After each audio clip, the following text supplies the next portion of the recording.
We are doing a follow-up with an amazing guest that I had about a month ago. Her name is Amy Andersen, and she's the founder and CEO of Linx Dating. And we had such a great conversation.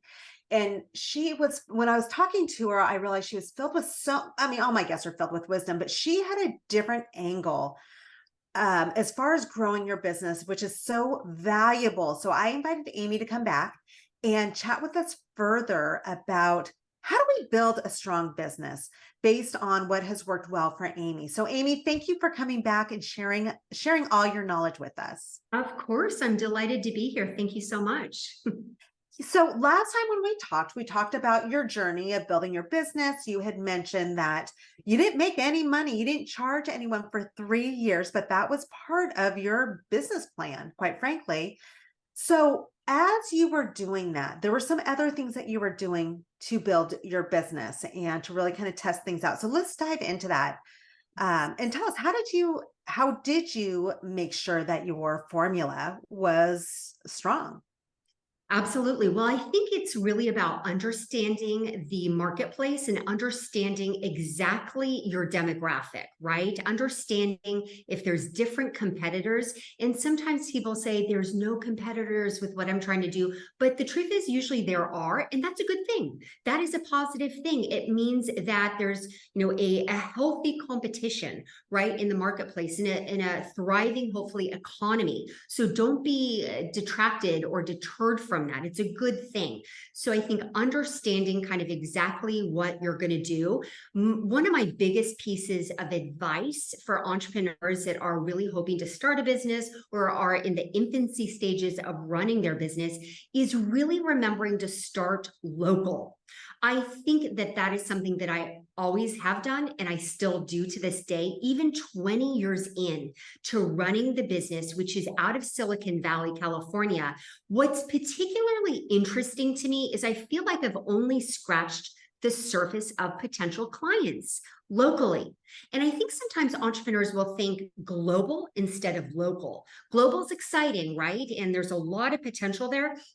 But I think you have to start in your vicinity, in a particular kind of silo geographically to validate what you're trying to do. And once you validate that, once you have some customers and have gotten that off the ground and feel good about that, and maybe some money's coming in, all that important stuff, then you can begin thinking about different markets. But stick with one at first versus thinking too expansive, because if you think too expansive, you could get in over your head. I agree with that on many levels. One is with the marketing. If you're going to do pay per click or anything else, it's a lot cheaper and safer to start locally Yes. first. Also, when I was looking at your website and I was reading about some of the VIP men that you had in there, I was realizing what they were looking for with women seemed much different up here up Northern California. I'm up here too, versus Southern California. Yes. So, the different areas throughout the United States, through obviously globally, there's a lot of nuances. Yes. Oh, absolutely. And really understanding kind of the psychodemographics of different regions. I mean, they can be vastly different, right? And you might think your product or what you're trying to do is going to appeal to everybody, but you really need to understand your core demographic. And Linx has a very specific demographic, and that has never deviated. Now, what has evolved over the years is that I am working with clients in different regions, but it's the same demographic in terms of the baseline being an educated professional who's desirous of commitment. That baseline has maintained consistency, but we've seen evolutions of, an appeal in different regions geographically, but it's the same type of clientele, which is important, who's seeking the same product, which is a match and ultimately a marriage. And are you now located globally as well? So no. So my Okay. business, my office is in Silicon Valley, but I do represent clients on a global level. But generally speaking, they have some sort of tie to the San Francisco Bay Area. Sometimes it's an investment tie, something that they're invested in, one of their kind of personal investments or a professional investment, or they sit on a particular board seat, if they're at a kind of C-suite level executive. So sometimes they have certain ties, or maybe it's the University of Stanford or Berkeley that's in the Bay Area, or Davis. There's some sort of tie, generally speaking. But I am kind of situated myself, my business in the Bay Area. Okay, I understand. So also when you are starting your business, as we all, at some point we all started somewhere. Right. Who did you go to for advice to run your ideas? You said that you had the boyfriend who was not quite on board, so I'm guessing he wasn't the best target market to test with. But how did you do that? Who did you go talk to where you got true feedback that you could trust and that you felt confident with? Yes. Well, I went to my community. I went to my friend group and I pulled all of my single friends and I said, I have this idea. And here's in a nutshell what it is. And if you're single, like, would you be a customer? Would you sign up for free? Right? Would you be comfortable and confident referring your friends, opening up your Rolodex of friends? Right? So my network could grow. And that was for me one of the really important cornerstones of starting my business, was really enlisting the help of my local community and my friend group, and my family too. I was asking them and they're like, okay. I mean, my parents, it was interesting because my parents, obviously different generation, they said, sweetie, I don't think you need to do this. Like, why can't people meet in a bar or a coffee shop? And I'm like, it's a little challenging these days, especially when you're working a lot and all the websites and no vetting. But back to kind of that core group of friends was really instrumental in bouncing my ideas off, because they also gave me really useful feedback and ideas that, and again, as an entrepreneur, you can decide to kind of collect those ideas as different data points or kind of tweak your concept based on what you're hearing. But I think a great piece of advice for your listeners is really tapping into your friend group and your community. It could be your congregation you go to. It could be your the school where your kids are at, in school. It could be your friend group, your yoga studio, whatever it is. That is valuable, because people generally, I think, want to help. Now, again, keep in mind, there's always going to be naysayers, but you got to maintain that kind of strong core and that fire in your belly, and have faith in yourself. What about, so I agree, it's great to go get feedback. Sometimes, however, when we're going to our friends and our family, they love us. So they might skew their answers a little bit and say things to make us happy, right? Because that's what they want. So how did you frame your questions? Was this ever something that you had to think about when you were asking these questions? Were there ways that you framed the questions so that you got a more reliable answer, not just, Amy, we think this is fabulous because we love you and we know you're genius. Right. Was there any areas there that you worked on? Yeah, I mean, I think it was just asking for really direct feedback and just being brutally honest, kind of asking them to remove kind of the friendship out of it and really look at it more objectively as a potential business. Because at the time I was working in finance, so I had a job. I was kind of tinkering with this concept to start Linx, after work hours, and pulling my friends and sending emails out. And then it really kind of, I had enough kind of information from my community that I felt like compelled, okay, I'm really ready now. If I'm going to do this, I'm going to do this. And it was a really risky thing because, again, I had a job and I had an income coming in, and my boss at the time was about to kind of pass the baton to our team in private client services. And it could have been a long career, a cushy, safe job. But the honest truth, I wasn't happy. And it was a job that was not fulfilling. So I got the courage up. I walked into my boss's office in December of 2003. and said, I'm going to end this and I'm going to become a professional matchmaker. And I think he thought I was completely crazy, but it was like, it was the best decision ever. But that took, again, the research, talking to my friends, and also saving my money too. That was a really important thing because I had no financing, nothing. We have to hit on that for a second because I have so many clients, especially recently because of all the tech layoffs. I Yes. have a lot of clients that are coming to me that are 40, 50, even 60, and they've been in corporate all their life. They did what they thought they were supposed to do, right? They had the cushy job, like you mentioned, not without stress, but it was a job that they felt like they should be doing. Now, fast forward, and they're at this next stage in their life. And my gosh, you should hear what they say. They are depressed. Mm. Some of them have gotten into some pretty bad habits because they've been masking that unhappiness. So thank you so much for bringing that. So I really want to hit on that point and drive it home because we have one life. And Yes. so many of us have these big dreams and we hold back from them because we feel like someone else is watching and this is what we should be doing to please who? Please them, not us. And so Mm. we really have to become aware of that. So what you talked about is key. And you also talked about being really careful.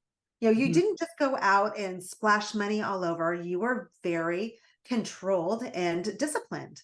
Yes, that the control part was very important. And I'm still very, like, all things considered, I'm still very disciplined in how I run my business. It's still local. I'm still very, like, kind of thrift about certain expenses. I'm like, okay, should I fly economy? Should I go business? I mean, really aware of my spending habits, what's coming in, what's going out, really thinking through that. And particularly, I mean, for the first decade of my business, like very, very, very spendthrift and really aware of that. Before starting my business, really, really ensuring that I had a safety net there, that I had some savings, and it wasn't a lot. I mean, it's probably under $5,000, but I took a big risk, especially quitting that job. But to your point, I wasn't happy. Every day when I got to my job, my anxiety was crazy. Like my heart would be racing. I would, be so like almost like claustrophobic at work, because it wasn't who I was. I just wasn't happy. And I realized that there was so much pressure to kind of perform in an environment that was not me. I couldn't thrive. And frankly, I was not myself. I was developing unhealthy habits of, like, going out after work and drinking with my peers, like probably too much, and staying out late, in a very unhealthy dynamic and lifestyle. Then waking up at the crack of dawn, fueling myself with a ton of coffee and sitting at a desk miserable. And so that's really, that to me really added to the fire of, like, if I'm going to do this, I'm going to do this. I have enough information, and I'm so, again, that fire was like, and it still burns in me. It's like, I knew it was there, and I wasn't going to, like, dim that light. I was like, we're going to do this, and we're going to, like, go forward. And it's just been the greatest decision ever, truly. The women who I talk to who have really thrived, they burn that bridge, right? So Mhm. there's no going back, Right. right? And so it's interesting to hear you say that. Now, I want to ask you this. You came from the finance Mhm. side of the world. You worked in that for a while. Do you feel that that experience helped you approach the way that you started this business, some of those disciplines that you learned? Can you dive into that a little bit? I think what helped me coming out of the finance world was what I was doing at my job. So I was cold calling. I was cold calling high net worth individuals, about 200 to 300 cold calls a day, dialing for dollars, one person after another, very monotonous. But it gave me a thick skin. it gave me a really thick skin because there's a lot of rejection and you can't take it personally. Like that's life, it's business, right? Even though in that moment you're like, oh my gosh, and people yelling at me. Like this is during the Enron scandal, the Martha Stewart scandal, and a lot of these potential, clients or customers were not wanting to hear from me. And I was trying to be really sweet about things, but I realized it's a dog eats dog, world out there, and you gotta not take things personally. So for me, I developed a thick skin of also not accepting, sometimes if they're saying no. I learned some different communication skills of trying to kind of, open up opportunities. Okay, well, you said no, but would you be just open to having a conversation with my boss, just a coffee, right? In seeing if I could kind of change the narrative and dynamic. And that takes some confidence, right?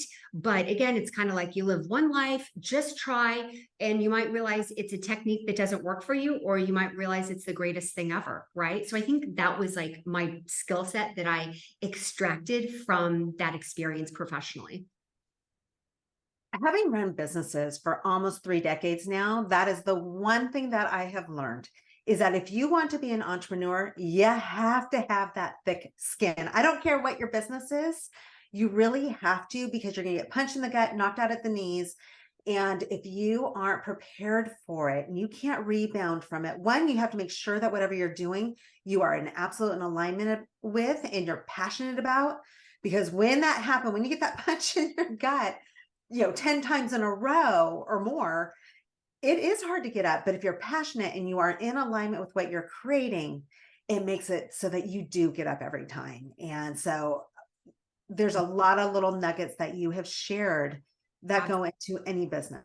Absolutely. And I think also listen to your customer, right? Your customer could very well be unhappy one day. And remember, try not to take it personally. It's business, right? So I reflect back on the young entrepreneur where I remember one conversation I had when I was first starting my business, and somebody had kind of acted up on a date and they, were not necessarily behaving in the right way. And I didn't approach it in a professional way. I remember yelling at that person on the phone, like just berating them.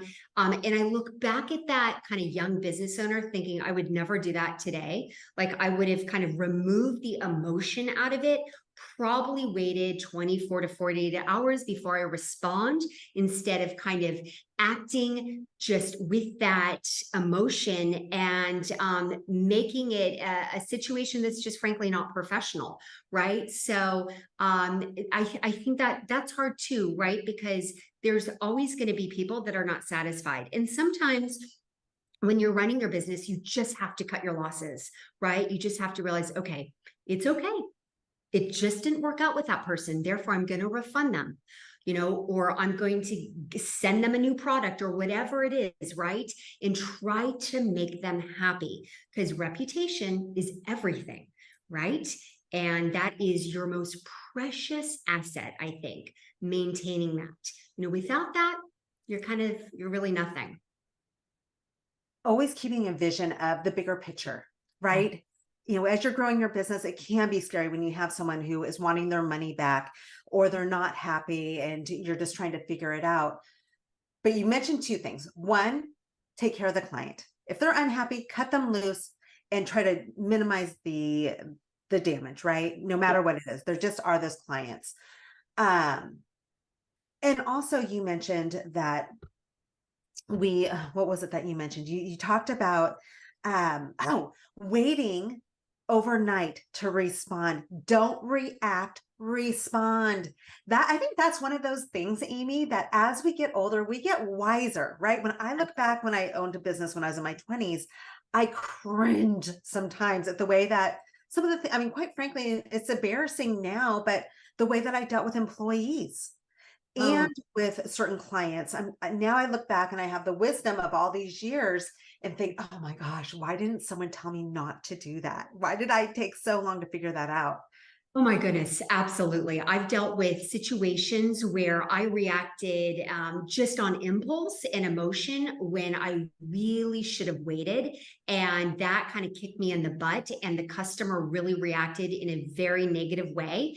And we dealt with it. Like we hashed it out years later. We, faced each other. I expressed my, just kind of rationale as to why I did that. And the customer reacted and really kind of putting it out there. And we came to a happy medium ground. But reflecting back, there has been situations where it's like you can react, but it's like that's what my dad has always said. He's hammered into me. He's like, if something's upsetting you or somebody did something, whether it's in a professional or personal, romantic context or whatever it is, like you can write that email, but don't hit send till you really like sleep on it. Sleep on it a couple of days. And if you still feel the same way, then revisit it, maybe tone it down a little bit, but don't hit send, quite yet. And that's, I think, a really valuable, but like really important piece of advice for anybody, right? It is. It's something that if you are a responder type of person or a reactionary kind of person, write it down, put it on your computer to make sure it's that reminder when you're in those moments of anger or frustration to just pause and not take the action that you want to take, because most likely it is going to change. Like you said, whether it's a day, 2 days, whatever it is, but just don't hit send.